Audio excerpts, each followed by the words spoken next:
Ya, terima kasih Anda masih bergabung bersama kami dan kini kita masuki segmen Market Buzz dan bersama kita akan ikuti sentimen pasar hari ini diantaranya adalah meski tetap tumbuh, pemerintah memproyeksikan ekspor tahun ini melambat. Kemudian sentimen berikutnya adalah penguatan bursa Amerika Serikat yang berdampak positif terhadap bursa saham Asia, Kospi Korea yang ditutup sumringah. Kemudian Powell, The Fed siap hadapi tekanan politik dari hike rate, juga tolak mandat iklim. Kemudian sentimen berikutnya adalah Bank Dunia yang menyatakan ekonomi global akan melambat drastis di tahun 2023 akibat inflasi. Berikutnya adalah agenda ekonomi pemirsa. Dari Inggris ada anggota MPC BOE, kemudian ada dari Amerika yang menyatakan laporan West. Kemudian dari Amerika lelang obligasi 30 tahun dan masih dari Amerika ada neraca anggaran federal di bulan Desember, dan dari Korea Selatan ada harga ekspor secara year on year di bulan Desember. Kemudian ada dari Korea indeks harga impor secara year on year, dari Jepang ada pembelian obligasi asing.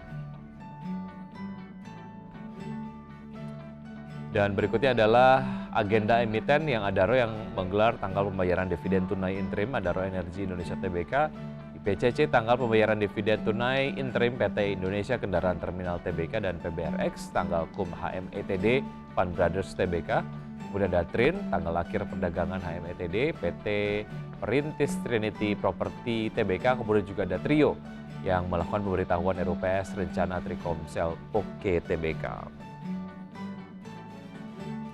Dan berikutnya pemirsa kita akan simak pembukaan dari bursa Asia. Untuk Nikkei melemah 0,27% di level 26.337,81. STI Singapura menguat 0,64% di level 3.288,61.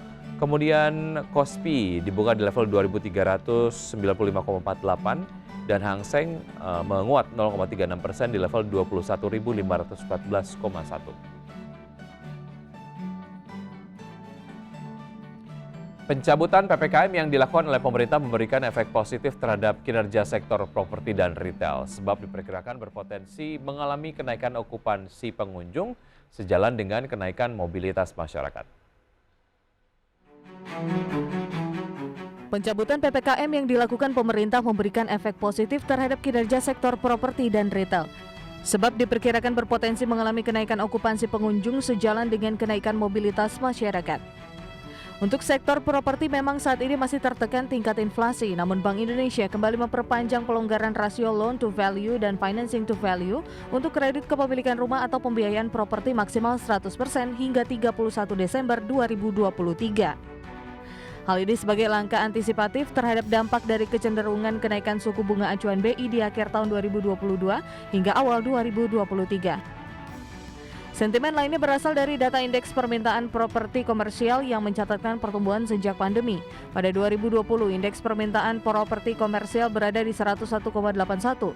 Selanjutnya naik ke 102,84 di 2021 dan meningkat ke 103,51 di 2022. Tren positif dari indeks permintaan properti komersial menunjukkan spending masyarakat untuk membeli properti yang meningkat dari tahun ke tahun.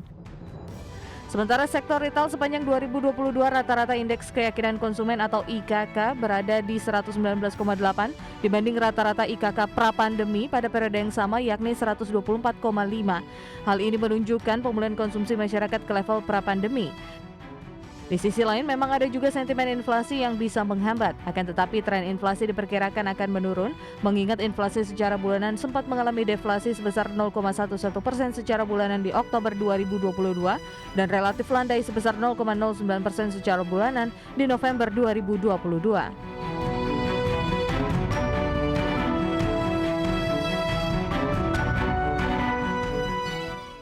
Ya, pemirsa, untuk membahas tema kita di Market Buzz terkait dengan sektor retail ataupun mungkin evaluasi sektor retail pasca libur Nataru dan juga bagaimana sebetulnya secara proyeksi sektor ini pasca pembukaan dari PPKM sudah tersambung melalui video conference ada Mas Rifan Kurniawan selaku Indonesia Value Investor. Selamat pagi Mas Rifan.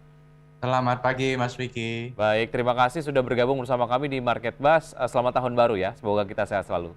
Selamat tahun baru Mas. Baik, oke. Sekedar evaluasi apa yang Anda bisa capture dari pergerakan saham berbasis retail pada saat libur Nataru kemarin, Mas Rifan? Ada yang menarik nggak pergerakannya?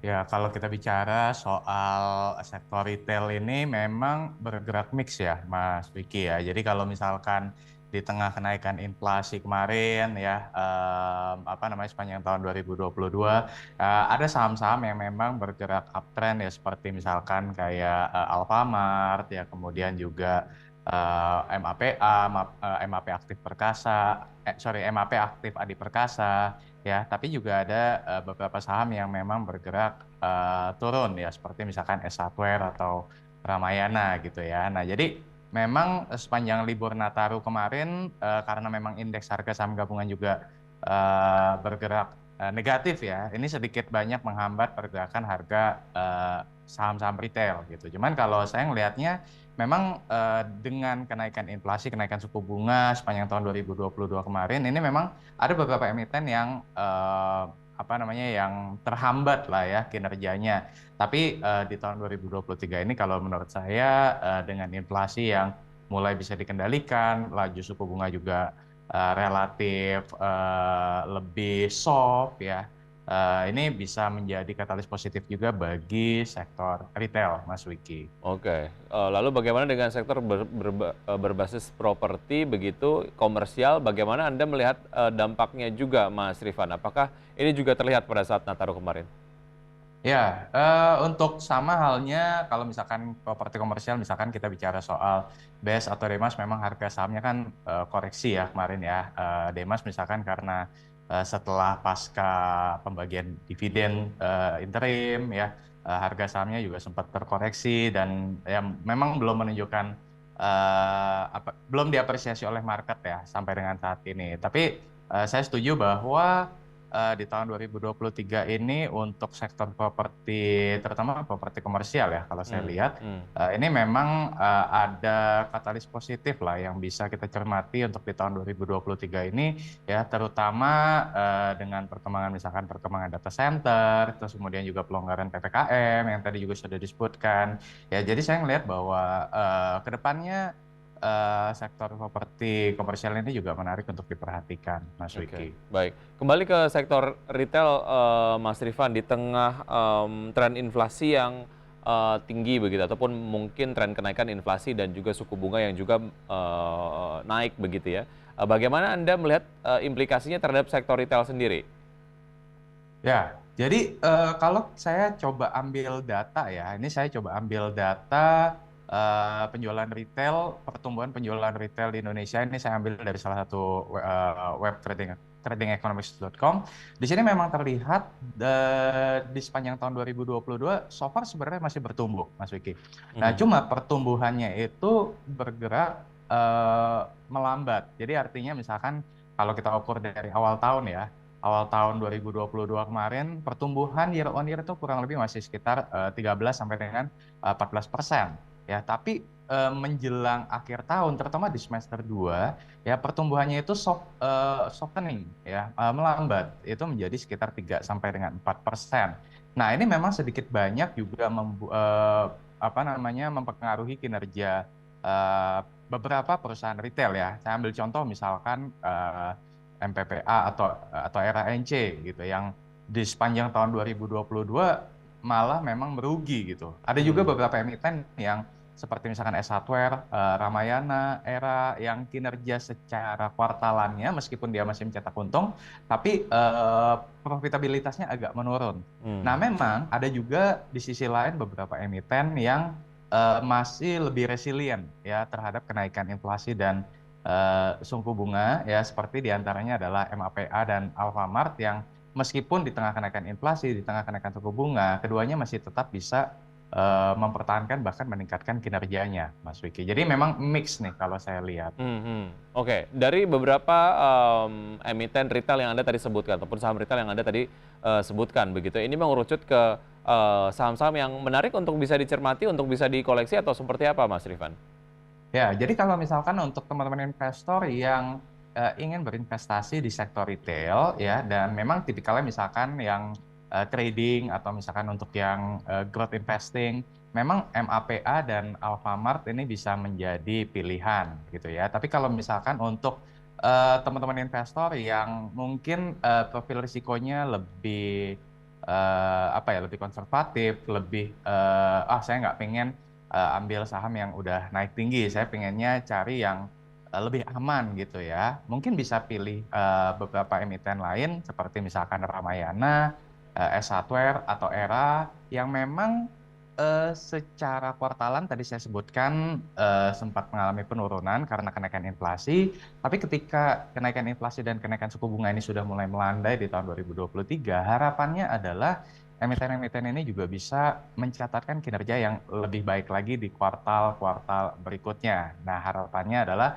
harga saham juga bisa kembali bergerak meningkat. Jadi ada dua pilihan nih, Mas Wiki ya. Antara yang mau growth investing atau trading, tadi bisa pilih misalkan Alfamart dan MAPA. Tapi di sisi lain teman-teman juga mesti tahu bahwa Alfamart dan MAPA ini karena memang kinerjanya meningkat ya di tengah kenaikan inflasi dan suku bunga, harga sahamnya juga sudah meningkat cukup signifikan ya sepanjang tahun 2022 kemarin. Jadi tentunya risikonya juga semakin besar ya. Baik. Tapi kalau misalkan untuk teman-teman yang ingin cari yang risikonya lebih rendah ya kan, nah itu tadi bisa pilih pilihan yang kedua misalkan Ramayana atau S Hardware Oke. atau Era seperti itu. Lalu bagaimana dengan Matahari sendiri, Mas Rifan? Nah, memang Matahari sendiri yang tadi saya sebutkan bahwa sepanjang tahun 2022 ini masih terus merugi, Mas Wiki. Jadi kalau kita lihat atau kita bicara soal fundamental, memang ini tidak terlalu disarankan ya seperti itu. Jadi mungkin kalau saya bilang hindari dulu seperti itu. Baik, oke. Kita akan mengupas lebih lanjut mengenai fundamental saham-saham yang tadi Anda sampaikan begitu ya usaha jeda berikut ini. Dan pemirsa tetap bersama kami akan segera kembali. Kembali di Market Buzz dan saya masih berbincang bersama Mas Rifan Kurniawan. Beliau adalah dari Indonesia Value Investor. Mas Rifan, untuk investor yang tertarik mengkoleksi saham-saham retail jangka menengah dan panjang, mungkin Anda bisa sampaikan saham-saham mana yang nampaknya memiliki indikator fundamental yang sangat-sangat baik lah dari apa yang tadi sudah dibahas secara sepintas. Oke, thank you Mas Wiki. Nah, jadi seperti yang tadi kita bahas teman-teman bahwa kalau misalkan teman-teman investor ini tipikal yang memang untuk swing trading ya atau jangka pendek ya. Tadi pilihannya adalah mungkin MAPA dan Alfamart ya karena memang sahamnya juga masih uptrend dan kinerja juga lebih resilient terhadap kenaikan inflasi sepanjang 2022 kemarin. Tapi kalau misalkan untuk jangka menengah panjang ini risikonya agak besar. Nah, kalau misalkan untuk teman-teman yang tipikal investor jangka menengah atau jangka panjang, mungkin pilihan yang lebih aman adalah Ramayana, kemudian S Hardware dan juga Era ya. Di mana kita tahu saham-saham ini memang sepanjang 2022 kemarin kinerjanya sebenarnya masih cukup bagus, cuman memang karena kenaikan inflasi saat ini sedang tertekan dan market kemudian mengkoreksi harga sahamnya cukup signifikan ya, terutama misalkan ACES lah ya. Nah, jadi kalau misalkan teman-teman percaya bahwa kinerja dari Ramayana, S Hardware dan Era bisa bertumbuh, bisa kembali membaik di tahun 2023 ini, maka ketiganya ini bisa jadi pilihan yang cukup aman seperti itu. Baik, karena memang emiten-emiten ini memiliki fundamental yang cukup baik sehingga kemudian cukup aman lah kalau kita masuk untuk investasi jangka menengah dan panjang begitu ya. Iya, betul. Terutama dengan ketiganya juga saya nilai fundamentalnya juga cukup baik karena memang secara profitabilitas kalau dilihat jangka panjang sebenarnya masih bertumbuh meskipun secara kuartalan agak tertekan tadi ya, dan juga ketiganya tidak memiliki hutang yang besar. Jadi ini sedikit banyak akan membantu kinerja di 2023. Betul. Tadi berarti ada Ramayana, kemudian ada S Hardware, satu lagi ada Era. Era Jaya. Oke, baik. Kita kupas satu persatu untuk harga terakhir. Untuk Alfa sendiri bisa masuk dengan harga yang menarik belakangan, Mas Rifan? Nah, ya, jadi kalau kita bicara soal Alfamart ya, ini kan memang harga sahamnya udah naik cukup signifikan selama 1 tahun terakhir, meskipun belakangan ini kan dia koreksi ya ke 2.700-an ya. Nah, jadi ya teman-teman bisa manfaatkan untuk swing trading ya, tapi kalau saya lihat untuk jangka pendek ini masih oke lah ya. Tapi kalau tadi balik lagi kalau untuk jangka menengah dan jangka panjang ini masih perlu dikonsider ulang seperti Oke, itu. oke. Demikian pula dengan MAPA ya Ya. tadi ya. Mhm. Ya dengan MAPA ini kan harganya udah naik cukup tinggi dari 2.200-an awal tahun lalu jadi 4.200-an, berarti kan udah naik hampir 2 kali lipat ya kan di Baik. bulan November lebih tepatnya, sebelum saat ini koreksi ke 3.550-an. Jadi masih buat jangka pendek ya ini masih oke, masih ada peluang untuk apa namanya, untuk pembalikan harga ya, tapi balik lagi kalau untuk jangka menengah dan panjang ini belum terlalu direkomendasikan lagi nih karena Oke. risikonya udah makin besar seperti itu. Baik, untuk Ramayana? Nah, ini menariknya kalau untuk Ramayana ini kan harga sahamnya tertinggi itu di bulan April kan kemarin sempat di 780-an ya. Kemudian di akhir 2022 turun jadi 570-an dan saat ini ada rebound ke 620-an. Ini harga sekarang sebenarnya masih menarik ya, karena di harga sekarang itu masih mencerminkan PE sekitar 11 kali, Oke. PE 1,2 kali. Ini masih valuasinya masih reasonable lah. Baik. Nah, kalau misalkan harganya harusnya bisa dalam jangka menengah bisa kembali setidaknya ke 800-an, Mas Wiki. Oke, baik. Gitu. Kemudian untuk Untuk S1 seperti apa? S1 ya. Ya, ini yang memang jadi bahan perbincangan Ya. banyak kalangan pasar nih, Mas Wiki. Jadi Mhm. memang S1 ini kinerjanya saat ini juga masih tertekan ya di tengah tengah maraknya e-commerce ya, same store sales growth dari S1 juga saat ini juga masih turun gitu. Nah, cuman tadi dengan catatan bahwa S1 bisa memperbaiki kinerjanya di 2023 ini ya, maka koreksi harga dari 1.300-an ke 400-an di akhir 2022 itu udah sangat signifikan gitu. Sebelum saat ini di 460-an ya. Nah, saya ngelihat bahwa kalau misalkan S1 ini bisa memperbaiki same store sales growth-nya, kemudian juga dia kan juga udah mulai bikin S1 X Express ya kan di beberapa gerai dan bisa menumbuhkan kinerjanya. Ya setidaknya di harga sekarang masih menarik untuk investasi menengah dan panjang. Ya di kalau misalkan ditanya target price-nya, ya saya melihat bahwa 600 atau 650 ini masih harga yang masih cukup cukup masuk akal. Ya karena di harga sekarang PE memang 17 kali tidak bisa dikatakan murah, tapi kalau dibandingkan dengan harga 1.300-an itu jauh lebih mahal lagi. Jadi harga sekarang untuk ukuran S1 itu masih reasonable, teman-teman. Oke, Dan baik. ya, Dan secara target harga sendiri juga memang di level tadi masih reasonable begitu ya. Kemudian untuk betul. era seperti apa, Mas Rifan? Ya, era juga sama ya. Ini koreksinya juga cukup signifikan, 600-an di awal tahun lalu jadi 380-an di akhir 2022. Saat ini rebound lagi ke 416-an kalau saya nggak salah ya. Nah, jadi kalau misalkan kinerjanya membaik ya, terutama dengan peluncuran smartphone baru, terus kemudian juga eh, ada yang beli masyarakat ya diharapkan juga tetap stabil di tahun 2023 ini, masyarakat nggak terlalu khawatir dengan adanya ancaman resesi segala macam, jadi masyarakat tetap spending di smartphone ya, era harusnya bisa membaik lagi kinerjanya di 2023 ini ya. Kalau dengan catatan kinerjanya era ini bisa membaik ya, harga sekarang masih menarik karena PE-nya itu hanya sekitar 7 kali, PBV sekitar 1 kali ya, ini masih cukup murah lah untuk Baik. ukuran ya. Jadi kalau untuk jangka menengah bisa hold ya, harga target misalkan 3.500 sampai 550 itu juga masih cukup masuk akal lah. Oke, ada saham-saham yang juga Anda rekomendasikan, Mas Rifan. Kita akan lanjutkan analisisnya usai jeda berikut ini dan pemirsa tetap bersama kami akan segera kembali.